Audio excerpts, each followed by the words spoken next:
5.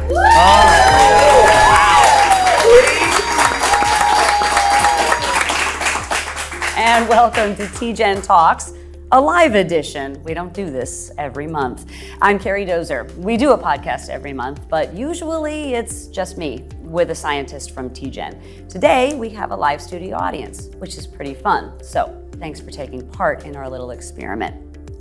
Subject of tonight's podcast is aging. There's not a single person watching or listening who's excited about getting older. Nobody's looking forward to forgetting what they went to the store to get or not being able to take that hike up Camelback like they've been doing every week for the last 20 years or so.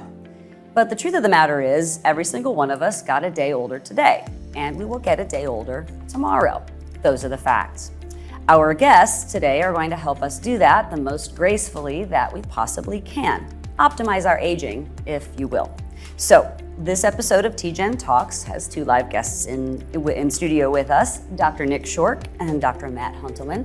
Thanks, guys, for taking part in our experiment. Thanks for having us. Yep, absolutely.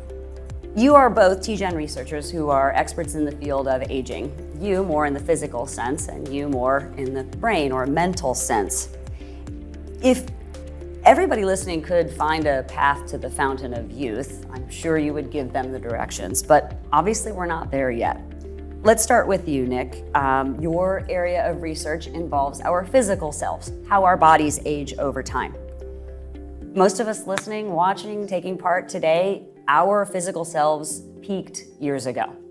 Is there an age at which our physical selves are at their best? Well, unfortunately, there's no consensus on this.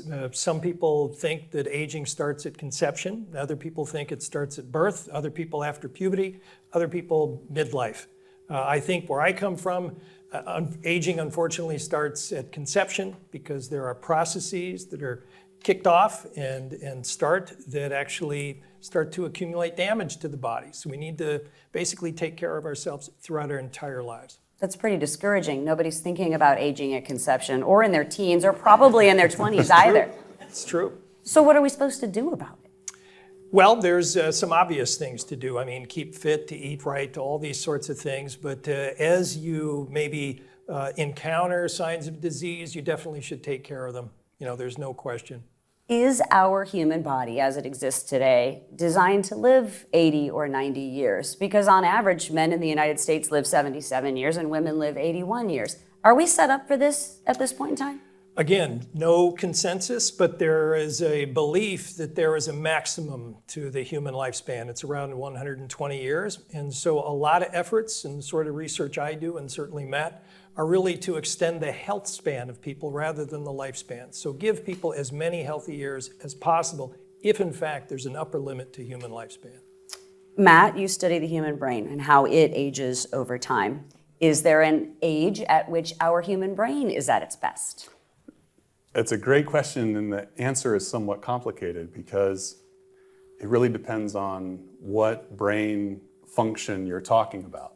So it's really interesting because things like a certain type of memory might peak in the 20s, but for other things like vocabulary, we know that that peaks much later in life. But there's another twist to it as well, and that is we can all beat the odds. So in our studies of large groups of people as they age normally, we can see people who still perform on these cognitive tests, these memory tests, as if they were many decades younger. So that's kind of the fun side of this as well, is that you can beat the odds. It's not necessarily the hand you're dealt, deal with it. That's right. You can have some positive effect. Yeah. Everyone listening or watching probably has one person in mind. It's somebody at work, it's somebody at their gym, it's somebody they encounter on a fairly regular basis who never, ever, ever seems to get older. You want to know what she's taking. You want to know what he's eating. What do they do at home? Why are they not getting any older? Is that their genetic makeup, or is that most likely a combination of their lifestyle, their diet, where they live, their environment? What is it? How much is chance and how much is not? So clearly there's a genetic component to aging, but it doesn't actually explain a lot. So you could predict someone's lifespan from birth, but the error bars on those predictions are pretty big. So you've got to take those sorts of predictions with a grain of salt. And that's because, hopefully this will come out more in full as we talk, things you can do to sustain a healthy life. And of course, that's what people are after, trying to figure out just what it is that we can do to combat the bad genes we might have. And what about the lady at work who never seems to forget a thing? And she must be going on 70. Isn't it time for her to retire? What about that person whose brain is eternally young?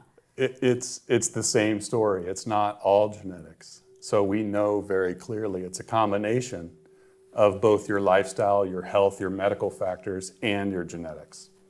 It just turns out that genetics is one of the things that's a little bit easier to study than your environment, your lifestyle. Is that because people aren't honest about their lifestyle? Well, they're not honest, but also, what did you have for breakfast last week on Monday, Karie? It's kind of hard to remember a lot of things that are daily choices that we make. Right.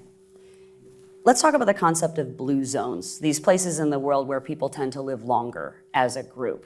You and I talked about this earlier. What is a blue zone, and why the heck do people tend to live to be 95 and actively 95? Yeah. Well, the blue zones are just as you said. These are places throughout the world where, for whatever reason, there tends to be a longer lifespans for people that have somehow found healthy lifestyles. Most of the research suggests that keeping physically active, no surprise, is one thing. Eating right is another. Having social support is incredibly crucial, and this has been hammered home time and time again in research projects. I'm sure Matt would agree. So it's not just the environment, not just your genes, but your social life that is important too. What about the brains of these people? You visited one of these blue zones, didn't you? Yeah, I had the privilege to visit some centenarians in Okinawa. 100 people plus. who have lived over 100 years. And as Nick mentioned, it was really striking. These individuals were still very independent, but the beautiful thing was that their family was sort of right out their back door. So they lived in these familial communities with different generations who probably kept them really thinking and being much younger than they really were. It was really quite striking how different that is than sort of a typical household that we grew up in here in the US. What's become typical in the United States is instant access to everything, any food that you want, anything that you want, you can basically order to be delivered to your home. We don't have to go anywhere anymore. Is that, as you look at these blue zones, is that in direct contrast to the way these people are living? I would say yes. They have more limited access to food. So the Amalfi Coast in Italy is another blue zone. And the sorts of food that people have access to is much different. A lot of it is grown locally. It's kind of organic. So not as much processed food. So there's a pretty strong correlation between the amount of processed food one eats and their health and cognitive abilities later in life. So if these aren't in the orbit of the people who live in these blue zones, it's probably contributing to their health at some level. They probably have to think about what they're going to eat and plan it. So that's a mental process that many of us don't need to go through anymore. And that's really important. Think of all the steps involved, even just in creating your weekly grocery list, right? You have to have a craving for a certain food. You have to imagine that recipe. Maybe you have to write it out or find it. And then you have to plan on what you need to purchase. So it's actually a pretty interesting, sort of cognitively challenging process to plan out something as simple as, what am I going to eat this week? Yeah, well, but I think Nick brought up something really important, and this is the aspect of these processed foods. And new research just came out this week that him and I were talking about by email, showing that a diet too reliant on these processed foods can actually be bad cognitively. And that was really surprising to us, but it was certainly a large study and fairly convincing that we need to make sure we're not relying too much on these super processed foods. Seems like the email thread between the two of you would be pretty interesting. Maybe you'd be willing to make that public. We could all learn a little bit of something. Matt, obviously studying the brain, you know a lot about Alzheimer's disease and deal with a lot of people whose family members have it or who have it themselves. I feel like most Americans are highly aware of Alzheimer's, what it means, and I would say that most people fear it. I think Yeah. it's a number one thing. You probably get it from friends and neighbors. How do I know that I'm not going to get Alzheimer's? Is that fear justified just based on the numbers? Yeah, it's a great question. So I think it's natural to fear it because it's so striking when it happens. And, when you know someone with Alzheimer's disease, very few people would choose that, right? Yeah. So yes, it makes total sense to be fearful, but the statistics don't necessarily support that. So this is not our destiny. Only a small fraction of us over the age of 65 end up with Alzheimer's disease.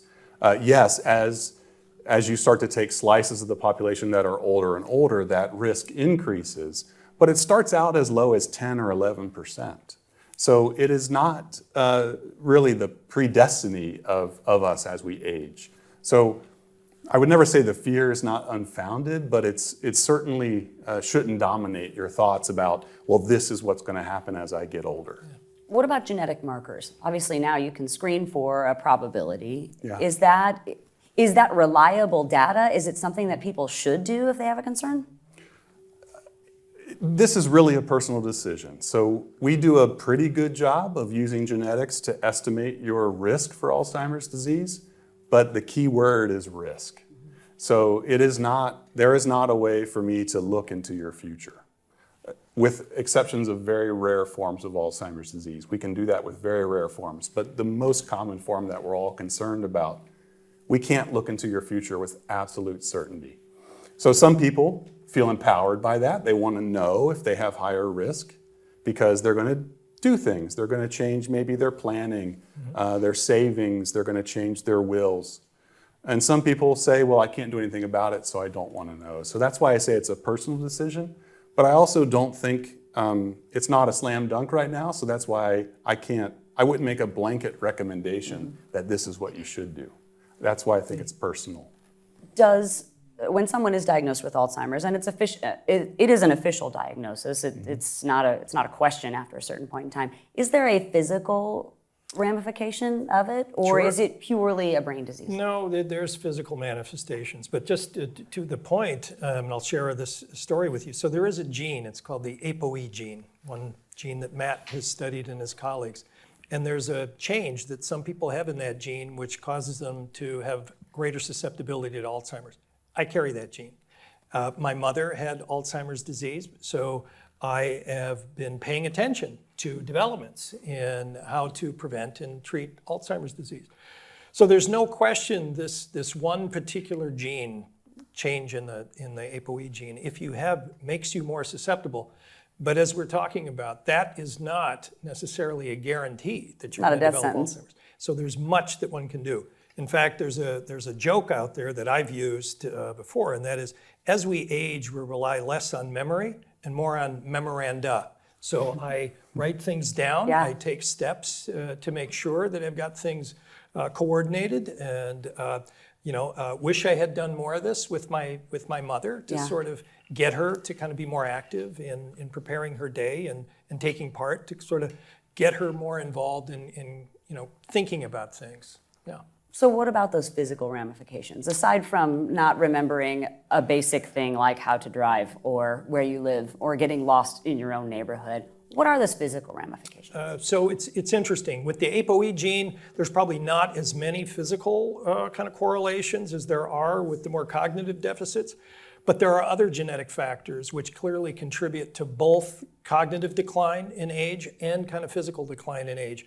And they affect certain processes. We won't go through the technical details, but sort of the way your cells are powered. There's a organelle called the mitochondria in your cells, and those tend to wind down and contribute to aging. So there's known to be genetic factors that kind of complicate the powerhouse of your cell, and those contribute to both cognitive deficits as well as physical deficits.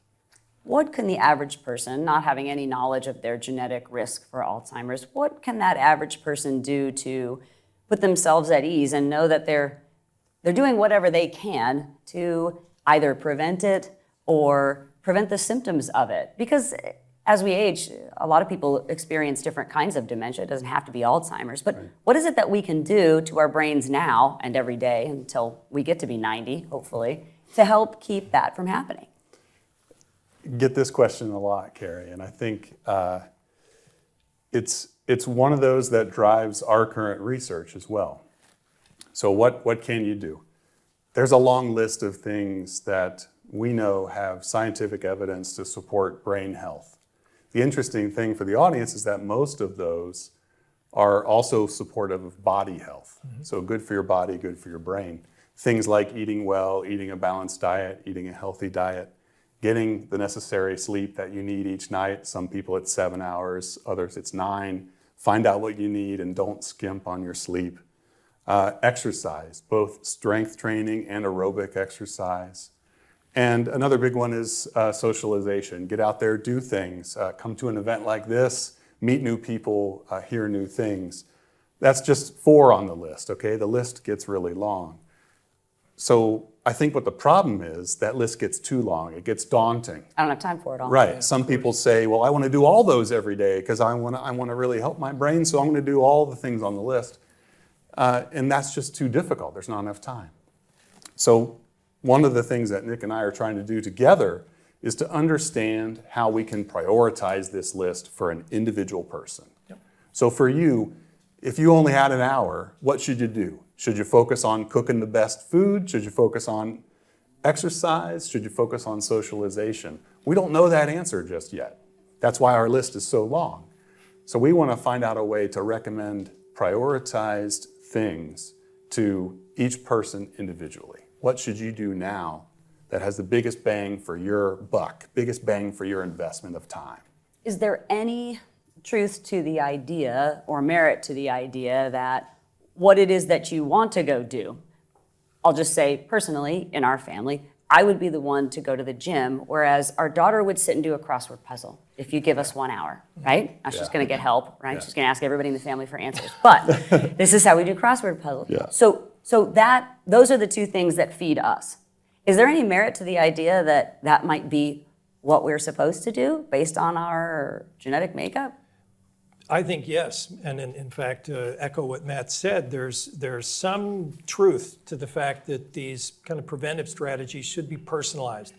So I just told you that for me, I have this copy of this bad gene that predisposes me to Alzheimer's. Not many people have that, certainly not many people in the room probably. So I need to be on the lookout for things associated with cognitive decline, but that's not true of other people.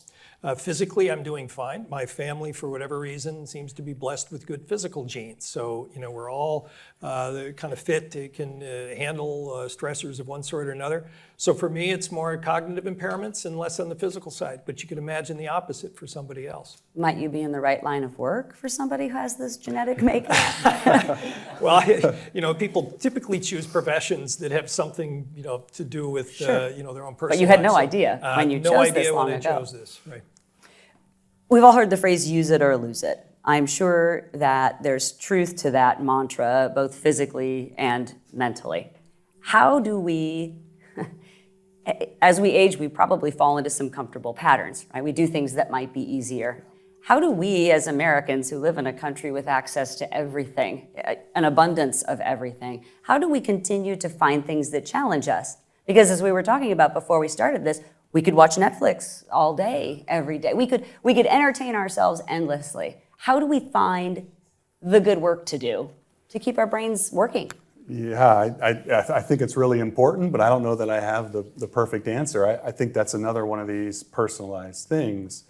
But I do think it's important to hear that this is really critical. The variety being the spice of life, that's a saying because of its influence on our brain and body health. And so certainly that is very, very important. How we solve that for everybody is still a difficult question. We're just coming out of the COVID pandemic, and I would say coming out of, it's not over certainly, but we're back on planes, we're back in offices, we're back to normal life. But there was a long stretch of time where gyms were closed and socialization was limited for just about everybody. What effect does that have on, I'll start with you, Matt, on an older person living alone who has limited access to people anyway? What did COVID do to our brains? Well, we're seeing research come out now that across the whole aging spectrum, COVID had an influence on cognitive performance, learning in children, various things like that. So, and I think at its root cause is the lack of socialization, especially for the older population. It's the fact that many things that we were already doing got shut down. Yep. And many things that we relied on to meet other people, see our friends, those stopped. And those, we know those are important for brain health. I think one of the open questions, not to be too gloom and doom, one of the open questions is, do we just rebound from that, right? So we're all back to normal now.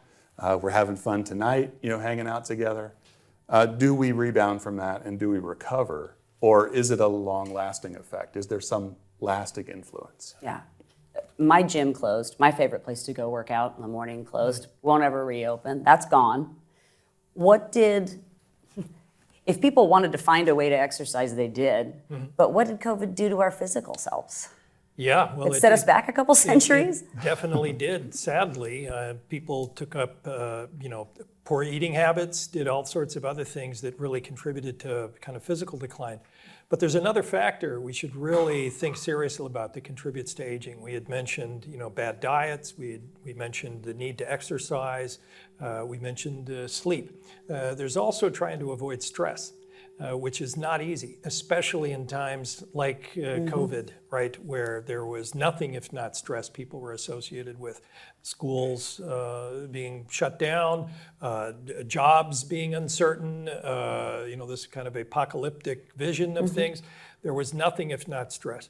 So another thing people need to do to keep healthy for longer is somehow either learn to deal with stress or avoid those stressful situations. And they have their toll. Stress has its toll on mental aspects of aging, but also physical. Just look at a picture of the president when he takes the oath of office, and 8 years later when he leaves, it's like 80 years, right? Yeah. That's for Multiplied sure. by 10. I think everyone watching is familiar with ads, be they on commercial television or radio, or those that pop up on social media, just about everywhere. Everywhere you look, there is a product or a program or something that promises to take years off of your brain age or give you back the body of your youth. Let's play a little fact or fiction about some of these things. Because I think that it's important that people understand that there is science behind certain products that are out there, but behind a vast majority of them, probably not a lot. I'm dating myself here, but in the late 80s, early 90s, when I worked at a local radio station, I was in charge of taking the Paul Harvey 5-minute news in and producing it and giving it to someone so that it was ready for air. He would do a 60-second commercial every day for ginkgo biloba. He could talk nonstop about ginkgo biloba. He and Angel were taking it, and he swore that it would give you, a brain 30 years ago. Anything to ginkgo biloba? Yeah, I'm glad we started with this one because I think a lot of people have heard about ginkgo, and I still see it being recommended today. And starting with ginkgo gives us a chance to talk about how we, quote unquote, prove things in science and medicine. And we use this very specific type of design. It's called a placebo, double-blind, randomized trial. What that means is the people who are participating don't know what they're getting. The doctors who are giving it to them don't know what they're getting. Everyone is blinded. And some people aren't even getting the active ingredient. Now, the problem is most of the things you talked about, most of the things we see advertised to us don't go through this type of testing. Medicines that your doctor prescribes to you, maybe a blood pressure medicine or a cholesterol medicine, those have all gone through this type of testing. And it's the gold standard for truth. Is this beneficial or not? Ginkgo actually is one of the supplements that went through this randomized testing. And it was a big study. It took about 8 or 10 years to do. And in the end, it turned out it had no influence, no positive effect on your cognitive performance and no positive effect on helping you avoid Alzheimer's disease. So when you hear folks talking about ginkgo nowadays, you really should look at them a little bit and wonder to yourself, are you up to date? Because this was shown about 15 years ago not to be effective. I wonder if anyone told Paul. Because he was in. We'll just assume he was oblivious. We'll assume somebody let him know.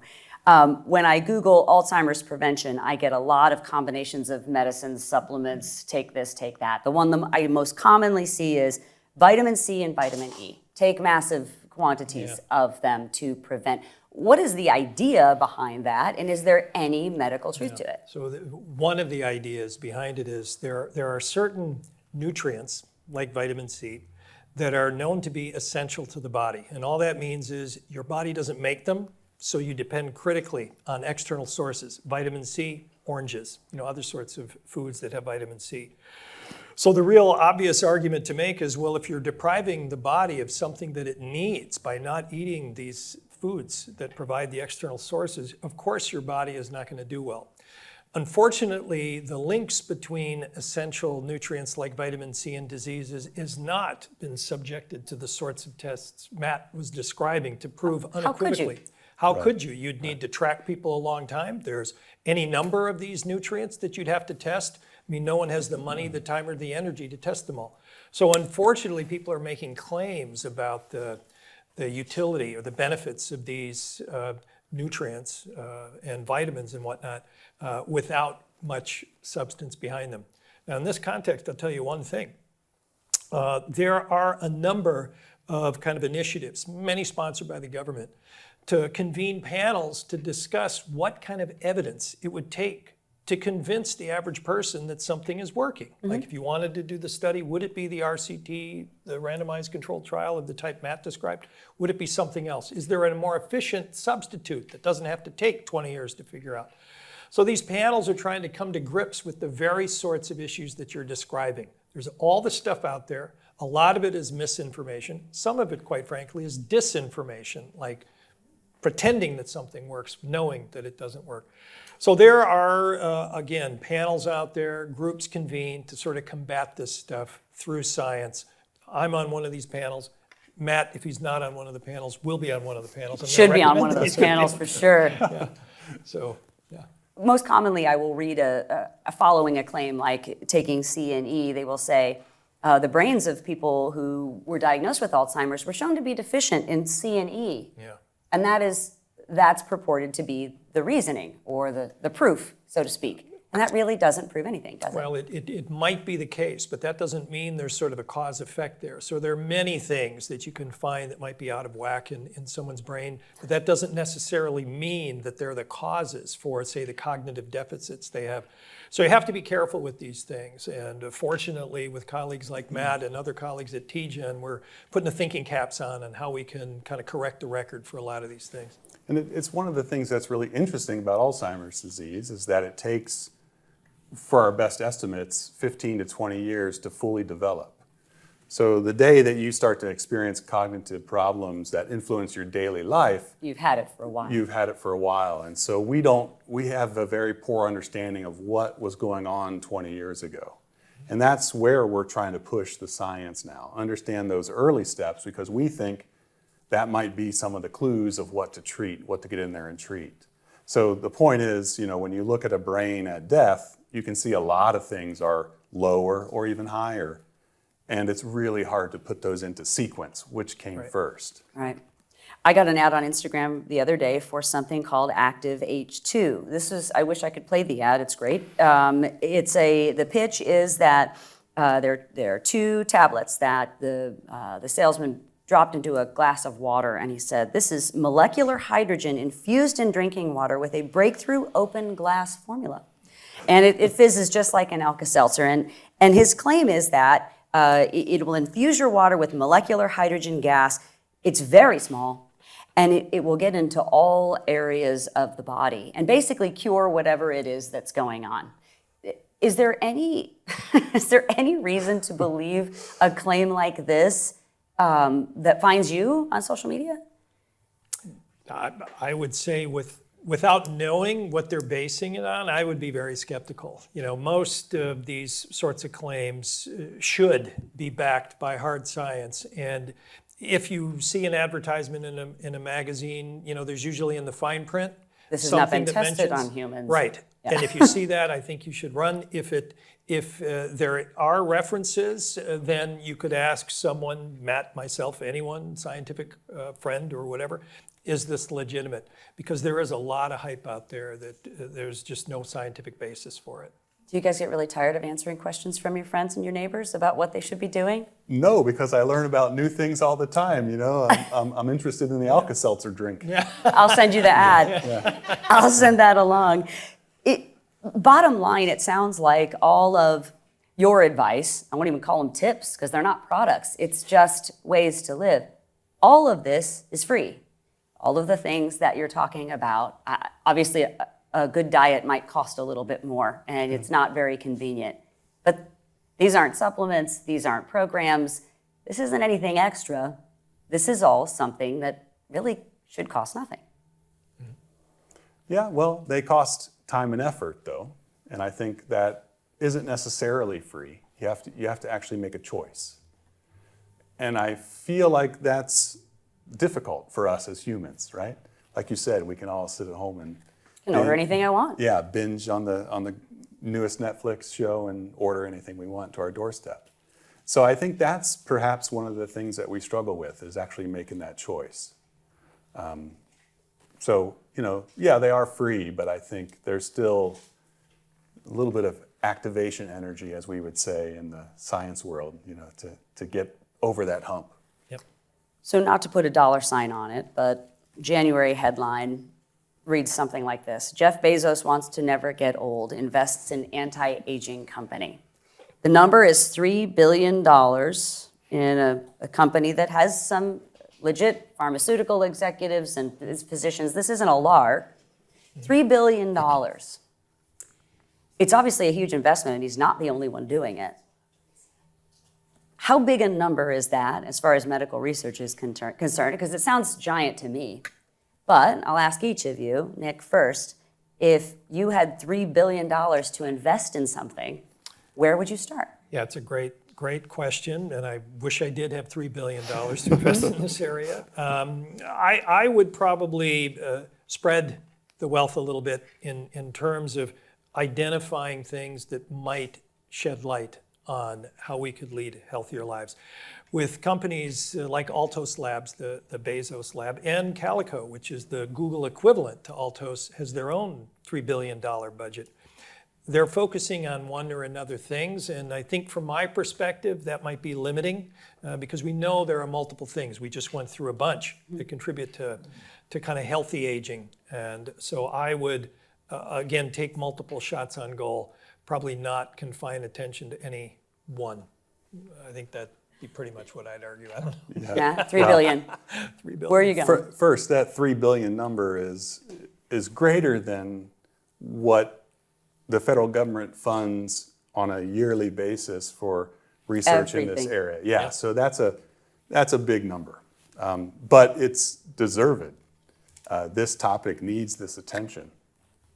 How I would spend it is really getting focused back on the U.S. public, trying to get them engaged in science, get as much participation as we can from all walks of life. Because that's really, really important for us as we study this complicated process of aging. And it's really important that when we make findings, which turn into public health suggestions, that we're making the suggestions to the right people at the right time for the right reason. Sure. And because of that, we need, really the involvement of our whole population. It sounds grandiose, but it's really, really an important part of this. Not so many people out there participate in scientific research, but yet a lot of us reap the benefits of those, of the new drugs that we need to survive, or the new things that we learn about our brain or our heart or our lungs. And so we need more participation to make it richer, make it stronger. Broader. Broader. All right, last chance. Any secrets? Is there anything that either of you two do or take or drink on a daily basis that you feel needs some attention? Any secrets? For me, it's exercise, avoid stress to the degree that's possible in a somewhat stressful environment. That'd be the hardest thing. The hardest thing, It's yeah. hard. Yeah, I eat right, or at least try to eat right. And I actually do pay attention, probably because of the nature of my job, to developments in this area. So if in fact there looks like there's a truly science-backed supplement or emerging therapeutic to kind of take care of whatever issue you might have, I just want it on my radar.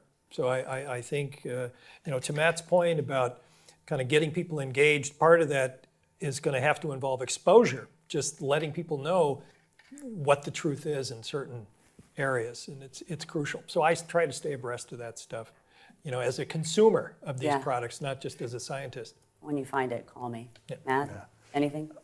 My answer's similar to his. I do take a few supplements, the fish oils, the multivitamins, but none of them specifically for my brain.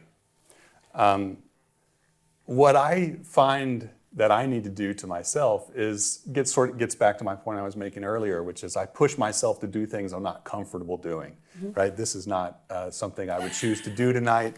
I'm a homebody, but I know it's good for me to get out and do social things, talk and interact with other people. So as much as I would love to stay, in the house. At home. At home. That's an example of where I say to myself, okay, this is what you want to do, but what should you do? And I try and push myself to do some of those things. All right. Thanks for getting out of your comfort zone. Yeah. Hopefully we made you a little bit younger tonight. Thanks for joining us for this live edition of TGen Talks. It's a special one. We don't usually have a studio audience. Every month, we talk to a TGen scientist about an area that she or he is researching. You can find those podcasts on Apple or Spotify or wherever you listen to your podcasts. Thanks for being a part of this inaugural TGen Talks Live. We'll see you next time.